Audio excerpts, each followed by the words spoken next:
দেখতেই হচ্ছে দুর্গাপুরের দিকে, কারণ সেখানে জমি দখল ঘিরে ধুন্ধুমার অবস্থা, গ্রামবাসীদের মধ্যে তুমুল হাতাহাতি। কিন্তু কেন এরকম পরিস্থিতি তৈরি হলো, আগে ছবিটা দেখাই।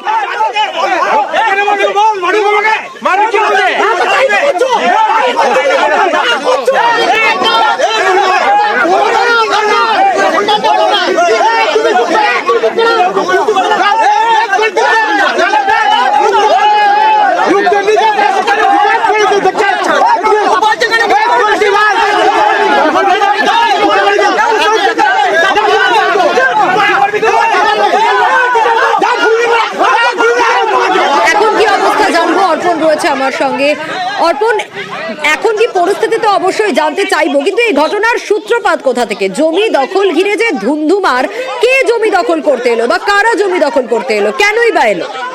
দেখো, দুর্গাপুরের নিউ টাউনশিপ থানার অন্তর্গত জেমুয়ার যে এলাকা, সেখানে পরাণগঞ্জ বলে একটি গ্রাম রয়েছে। এই এলাকায় এক প্রমোটার সংস্থা তিনি একটি জমি তিনি পাঁচিল ঘিরতে যান আজ, এবং সেই সময় কিন্তু গ্রামবাসীরা একাংশ অভিযোগ করছেন যে এই জমিটি খাস জমি।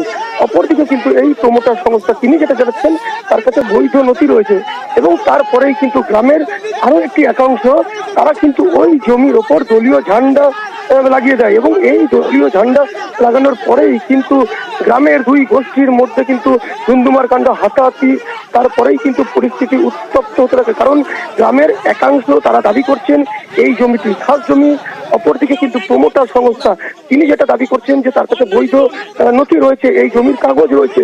এই নিয়েই কিন্তু গন্ডগোল। তারপরে পরিস্থিতি কিন্তু স্বাভাবিক করার জন্য ঘটনাস্থলে পৌঁছায় নিউ টাউনশিপ থানার পুলিশ। আপাতত পরিস্থিতি স্বাভাবিক রয়েছে, যদিও তৃণমূলেরই দুটি গোষ্ঠীর গন্ডগোল বলে জানা যাচ্ছে। কারণ গ্রামের যে গোষ্ঠী তারা যেটা দাবি করছেন যে তারা কিন্তু তৃণমূল সমর্থক, এবং এই তৃণমূলের দুই গোষ্ঠীর মধ্যে পরিস্থিতি যথেষ্ট স্বাভাবিক রয়েছে। এলাকায় রয়েছে পুলিশ মোতায়েন। বেশ,